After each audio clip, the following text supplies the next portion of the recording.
Monosex tilapia মাছের পোনা। প্রিয় খামারি ভাইয়েরা, আসসালামু আলাইকুম। আশা করি সকলে ভালো আছেন। দর্শক, আপনারা এখন হাতের মধ্যে মাছগুলো দেখতে পাচ্ছেন, এগুলো হচ্ছে মনুসেক্স তেলাপিয়া। আসলে এর মনুসেক্স তেলাপিয়া নাম কেন হলো?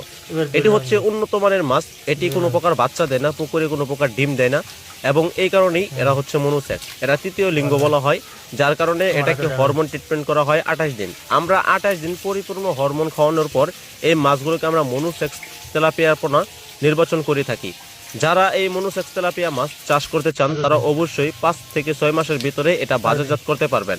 এটা 5 থেকে 6 মাসের ভিতরে এক একটার ওয়েট আসবে 800 থেকে 900 গ্রাম।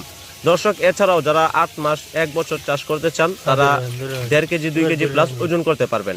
মনুসেক্স তেলাপিয়া দ্রুত বর্ধনশীল, এরা খাবার খায় কম, তাই পুকুরে বাড়ে বেশি, এবং এটি ঘনত্বে চাষ করা যায়। আপনারা শতাংশে এই মাছটি 700 থেকে 800 পিস চাষ করতে পারবেন। মনুসেক্স তেলাপিয়া খুবই উন্নত মানের মাছ, এটির বাজার চাহিদা অনেক ভালো, তাই আপনারা এই মনুসেক্স তেলাপিয়া মাছের পোনা চাষ করুন। দেখতে পাচ্ছেন কত সুন্দর সাইজের পোনা, এক গ্রেডের মাছ, মাথার মাছ। যারা এই মাছগুলো আপনারা নিতে চান, আমার স্ক্রিনে থাকা নাম্বারে যোগাযোগ করে বাংলাদেশের যে কোনো জায়গা থেকে এই মনুসেক্স তেলাপিয়া মাছ চাষ করতে পারেন। যারা যে সকল চাষি ভাইয়েরা এই মাছ চাষ করে লস খেয়েছেন তারা অবশ্যই মনুসেক্স তেলাপিয়া পাননি, এই জন্য আপনারা ব্যবসা করে এই মাছটি চাষ করে লস খেয়েছেন।